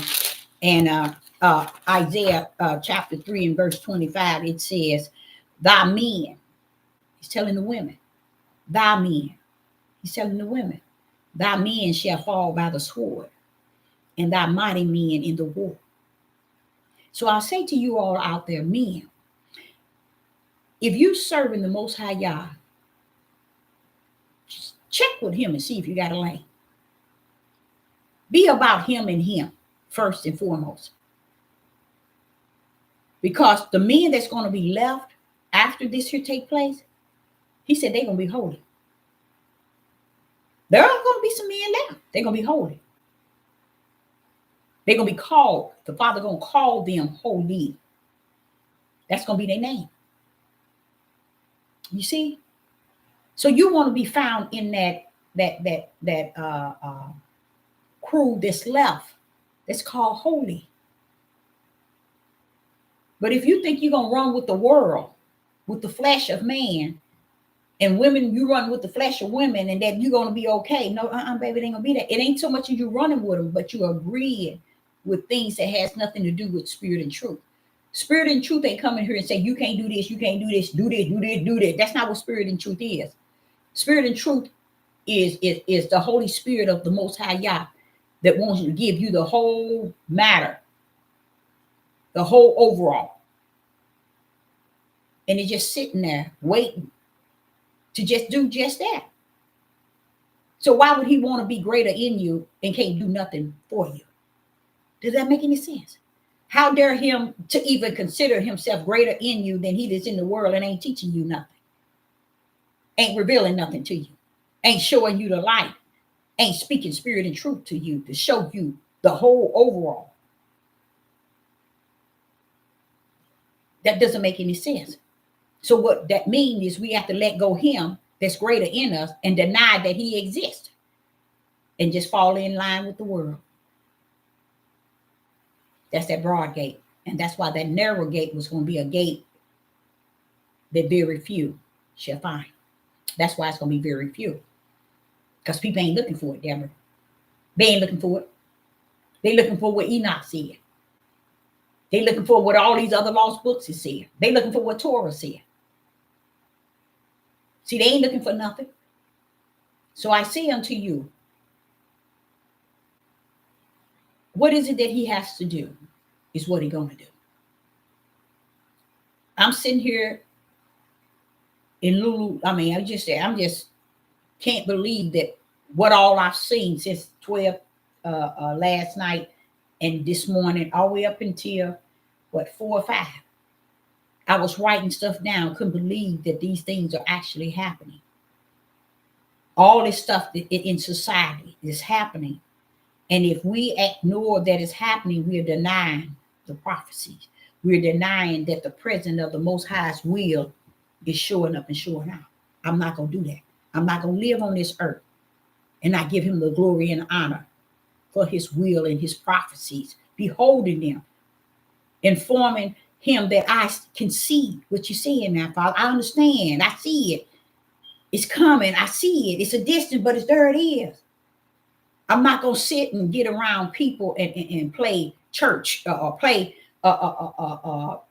this is the page. I'm this, I'm that. No, I'm not going to do that. If I can't give you the how great he is and how excellent and wonderful and faithful and merciful and kind, all knowing and all that right hand power, I don't want to give you nothing. I ain't got nothing to give you if I can't give you him in his purest form. He's just not what we want him to be. And he's not going to be like unto a man. We got to see him above that. And I say to each and every last one of you all, find him in you. And when you seek him that deep, he be sitting right there saying, what's up with you? What took you so long? Where you been? What you been up to? I've been here all the time. Oh, I didn't know you were there. I was over here on Facebook. I was over here getting the message. And the Father said, but I'm greater in you. And I've been here waiting on you. Because I abide in you. I'm waiting for you to abide in me. So we can come one, so I can teach you these things. Because right now, that's the only way we're going to learn something is from the inside, not from the outside. Because the outside is lying the outside is lying. And I'm going to tell y'all take it lightly. And I say to you all, there's a very special power that has been released when Israel turn around on nationwide television and tell the world. Let me get it out. When Israel leaders tell the whole world that young black people, generations, are our major problem. That means United States has to bring you down. That's why they're taking lives in the name of Israel. They're doing that right here on this ground. Y'all don't see it because you figure they don't have nothing to do with you. They ain't got nothing to do with you. You got to follow the prophecy. Say, yeah, Father, your word is being fulfilled. Bam, there it go. I saw it here. There it go. Oh, that's what you said. See, that's where you give him the glory. You can't give him the glory for something you cannot see and you have not seen. But when you have that spirit that's seeing the prophecy and seeing the will of the Father take place, seeing Satan on the sideline dealing with the beast, when you see these things, give y'all the glory, give y'all the praise, give y'all the honor that his prophecy, his word is being fulfilled. For thou have seen what you spoke of, Father, y'all. So Sister Deborah, anybody in the live chat, if you have any question, we have a few minutes if you have any question, and she's going to pull on up and pull on out. But I hope that each and every last one of you all got a little something out of it, even if it's just a little something. At least you got something out of it. Like I said, I left that was my other page, that if this one get, because let me tell you, you don't know what's going on. In roundabout now, you even have to be more careful in what you're saying. And when that careful is coming from the inside, from the Ruach. Let the Ruach tell you what to say and how to say it. And don't be out here saying things like our men are doing. They out here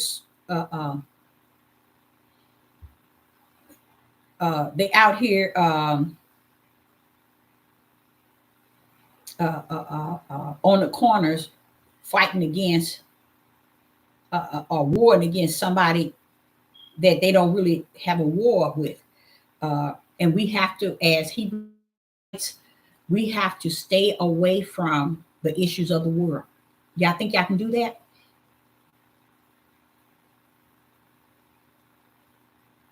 All right. Praise the Most High, y'all. Do y'all think we could separate ourselves from the issues of the world, and cause the things are going on that we don't have to place ourselves among them and include ourselves with them? Let them show up and show out as they have, and they will continue to do. So all I'm saying is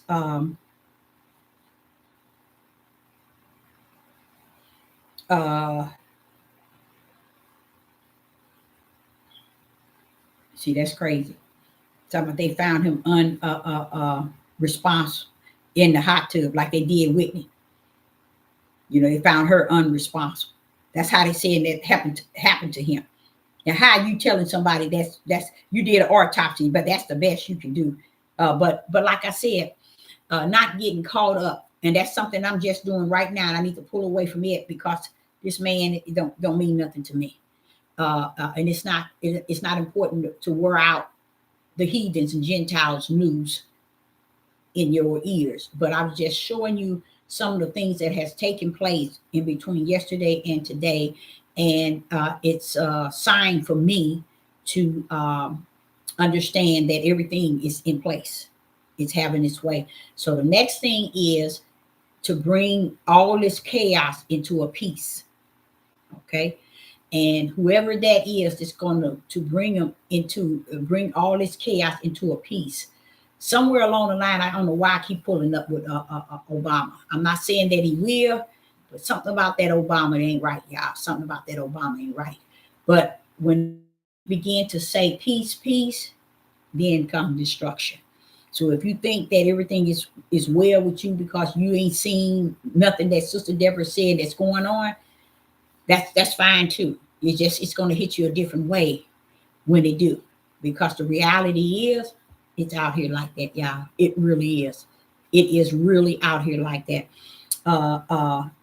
Did anybody have any questions? Okay. Yep. Stay in prayer at all times. And when we pray, it's about giving him glory. Prayer is a means of glorifying him and praising him and honoring him, telling him how good he is, how great and excellent he is. Don't go in no prayer asking him for nothing. Haven't you heard he knows your needs, your every need? You just go, people need to learn how to go into prayer and just praise him, honor him, worship him, telling him how great he is. Oh, I tell him, I say, oh, all that mercy and grace you done poured on the righteous and the unrighteous. Oh, I just thank you. I really do. Because to know that he poured out mercy and grace on all of us, that's something to think about, y'all. That's something to feel, you know. He didn't care if you was righteous or unrighteous. He just poured all that syrup of righteous, not righteous, of grace and mercy upon us. So I, Sister Deborah, will say that I will be back. And I hope that we all got something out of it. So shalom and shalom, shalom and shalom. Yep, that grace and mercy.